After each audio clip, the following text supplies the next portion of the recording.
ہمارے محلے میں ایک گھر کافی عرصے سے خالی پڑا ہوا تھا، پھر اس میں کرایہ دار آ گئے۔ انہوں نے تمام محلے والوں کو اپنا تعارف میاں بیوی کی حیثیت سے کروایا۔ مرد کا نام محمد خان اور عورت کا نام صاحب جان بتایا۔ چند دنوں میں ہی عورت کا آس پڑوس میں آنا جانا شروع ہو گیا۔ مرد تو صبح کا گیا شام کو لوٹتا اور وہ سارا دن گھر میں اکیلی رہ جاتی۔ اس کو پردیسی جان کر اس کی تنہائی کا خیال کر کے محلے پڑوس کی سبھی عورتیں اس کے ساتھ حسن سلوک سے پیش آتی تھیں۔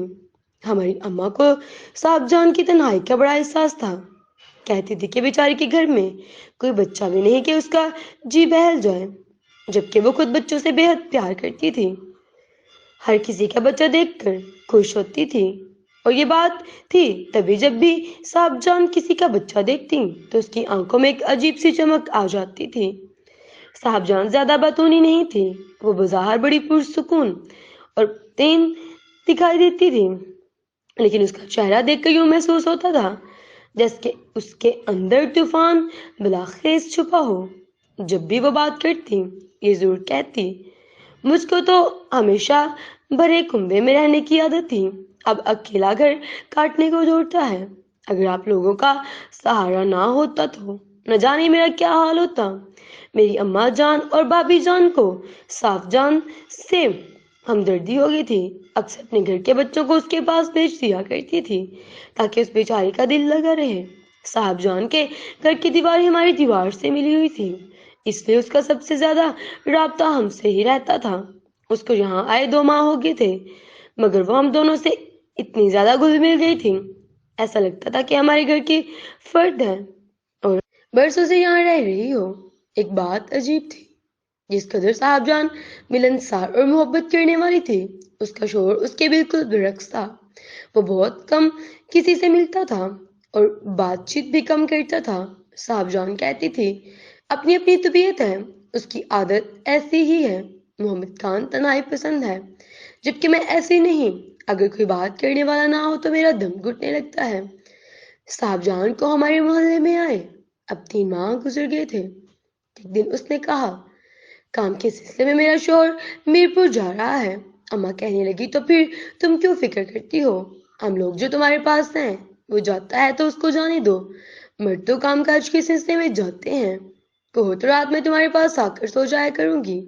کہنے لگے، نہیں اماں جی، ایسی بات نہیں ہے، میں ڈرتی تو بالکل نہیں ہوں، اپنے گھر میں کیسا ڈر، بس یہی فکر ہے کہ کون زیادہ دن نہ لگا دے۔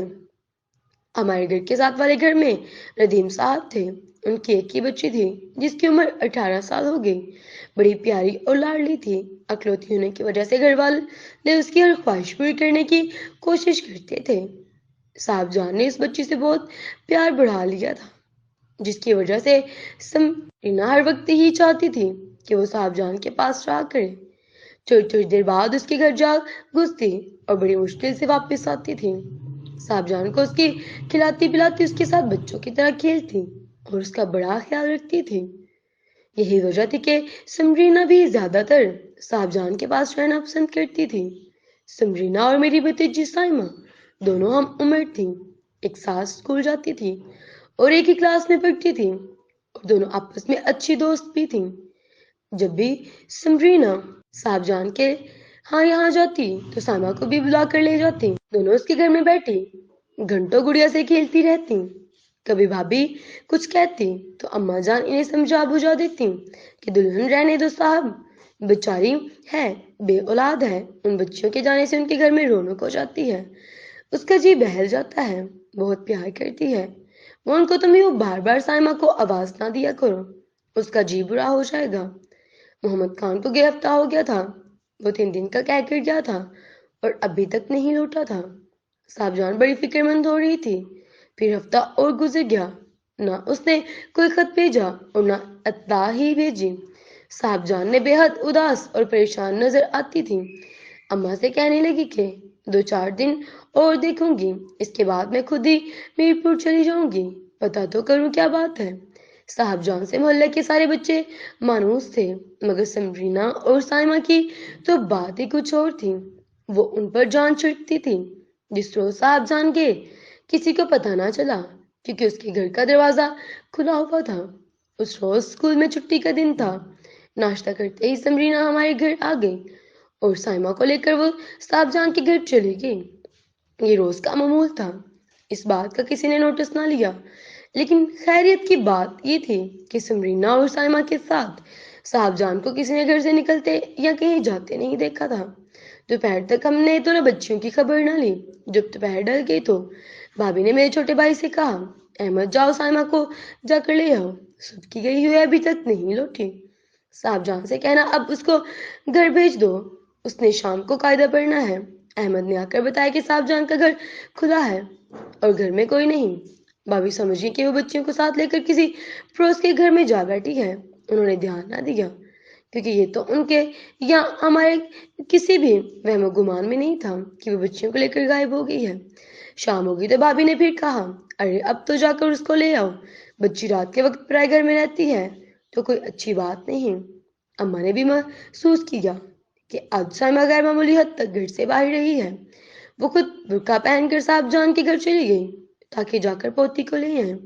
ذرا دیر بعد اماں واپس لوٹی تو ان کے چہرے کا رنگ اڑا ہوا تھا کیونکہ صاحب جان کا گھر خالی بائیں بائیں کر رہا تھا۔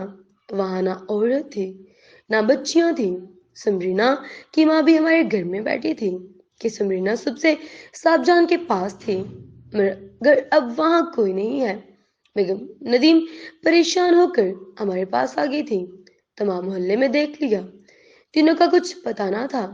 فکر کی بات تو تھی ہی، بھابھی نہ جیتی نہ تھی مرتی تھی، ہر ایک کی طرف لوٹی لوٹی نظروں سے دیکھتی تھی کہ کہاں گئی ہو میری بچی۔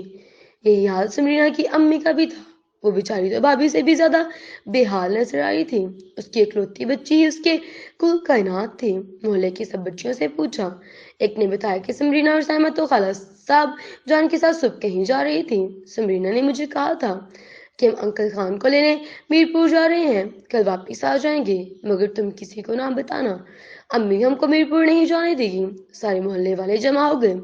سب کی یہی رائے تھی کہ پولیس میں رپورٹ درج کروا دو کیونکہ صاحب جان کا کوئی پتہ نہیں کس کے پاس نہ تھا اور نہ ہی محلے میں کوئی یہ جانتا تھا کہ یہ کون لوگ تھے، کہاں کے رہنے والے تھے، کہاں سے آئے تھے اور کہاں گئے۔